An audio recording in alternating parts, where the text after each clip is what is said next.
Hartlik welkom aan al die Dinsdag Forum luisteraars. Soos gewoonlik is ons in die ateljee saam vandag. Alana Bailey. En ek is Kali Kriel. Ons het 'n lekker vol program. Ons kyk natuurlik weer na die bil en hoender toekenning soos gewoonlik. Dan praat ons oor AfriForum se aktiwiteite die afgelope week. En dan het ons ook in die ateljee vandag wat ons 'n draai gaan maak, Willie Spies. Hy is AfriForum se regsverteenwoordiger wat dan ook nou besig is met hofsaak om Zimbabwe vas te vat volgens die Suid-Afrikaanse regstelsel, en hy gaan vir ons meer inligting gee oor presies hoe dit werk. Maar ons val dadelik weg met biltoekenning.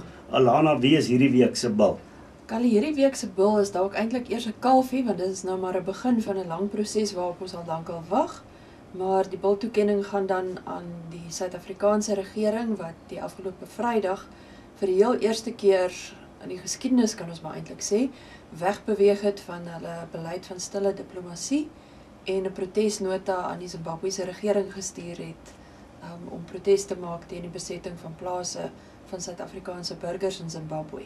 Dit volg natuurlik nadat AfriForum nou al vir 'n maand lank besig is met baie intensiewe oproepe op die Zimbabwese regering en op die Suid-Afrikaanse regering om in te tree, waar daar alweer 'n klomp Suid-Afrikaanse burgers is wie se plase veral van voor Kersfees af nou beset word en waar die mense ook baie geterroriseer is. En uiteindelik het die Suid-Afrikaanse regering nou ook vir Zimbabwe gesê dis tyd om op te tree. Ons is baie dankbaar, maar dit is maar 'n klein stappie en ons sal graag wil sien dat Suid-Afrika nou voortbou hierop. So daarom gee ons voorlopig vir hulle 'n kalfie toekenning vandag. Lana, ek kan nou sien dat van ons luisteraars dadelik op hulle horlosies of op hulle rekenaars kyk of dit nie 1 April is nie, want dit gebeur regtig min dat Dinsdag Forum die regering 'n biltoekenning gee. Maar ek dink mens moet sê hierdie is 'n stap in die regte rigting. Na Thabo Mbeki se beleid van stille diplomatie was mens bekommerd en ons het gesien dit ook aangegaan met Kgalema Motlanthe as president en ook nou Jacob Zuma. En soos wat Alana dan ook gesê het, soos wat jy gesê het, reg gesê het, hierdie is die eerste stap en ons moet hierdie mense aanmoedig om Mugabe vas te vat. En dan kan ons maar na die bil luister. 3, 2, 1. Kali, hierdie week het ons natuurlik ook 'n hoendertoekenning. Wie is die hoender van die week? Wel, verskoon my Engels, maar ek seker hierdie organisasie het nie 'n Afrikaanse naam nie, dis die Tshwane Sport Council. Nou die Tshwane Sport Council, vir die luisteraars wat nog nie weet nie, is hierdie groepie wat gestig is deur klomp politici om nou sport in die Pretoria omgewing te bestuur. En een van hulle blinkplanne was natuurlik om blou en die Barbertonse madeliefie te verwyder as sportembleem. Nou dit het mense tereg kwaad gemaak, veral as politici nou wil begin voorskryf wat se embleme gebruik moet word. Nou AfriForum het ook hiertoe getree. Nie omdat ons skaar by enige spesifieke span nie. Die feit soos wat jy al gesê het, Alana, is die biltoekenning handel nie oor sport nie nou.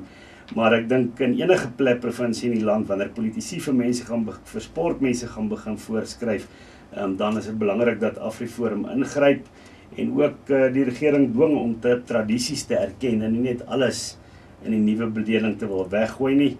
En die manne het toe nou dit besluit, maar die een probleem wat hulle het is daar bestaan reeds oor baie jare 'n Gauteng Noord Sportraad wat klere toeken, wat sport beheer. En hierdie ouetjies kan nie net hier langs die Gauteng Noord Sportraad sommer nou hulle eie ene begin en dink omdat hulle politici se steun het, kan hulle aangaan daarmee nie. Nou AfriForum het ook betrokke geraak by hierdie geveg. Sportfederasies het ons genooi om saam met ons na die vergadering toe te gaan van hierdie sportraad wat nie bestaan nie. En ons het toe ook mosie van wantroue daardeur gesit om van hierdie polities gedrewe mense ontslae te raak. Hulle wil natuurlik dit nog steeds nie erken nie, maar AfriForum is ook bereid om na die hof toe te gaan. Sou hierdie diefstal van embleme of miskenning van kulturele vandalisme of sportvandalisme, kan mens dit amper noem, voortgaan. Nou hierdie ouens kry 'n hoendertoekenning. Dis vir mense wat natuurlik vere voel vir die gemeenskap, maar omdat die Tshwane Sport Council nie in werklikheid bestaan nie, gee ons ook vir hulle 'n virtuele hoender, 'n hoender wat ook nie bestaan nie. Want iets wat nie bestaan nie, kan nie iets kry wat bestaan nie. So Maar die goeie nuus is Dinsdag voor hom bestaan en mense wat lief is vir tradisie en gekant is teen politieke inmenging in sport bestaan. So kom ons gee die virtuele hoender vir die virtuele organisasie. Pak. Moo.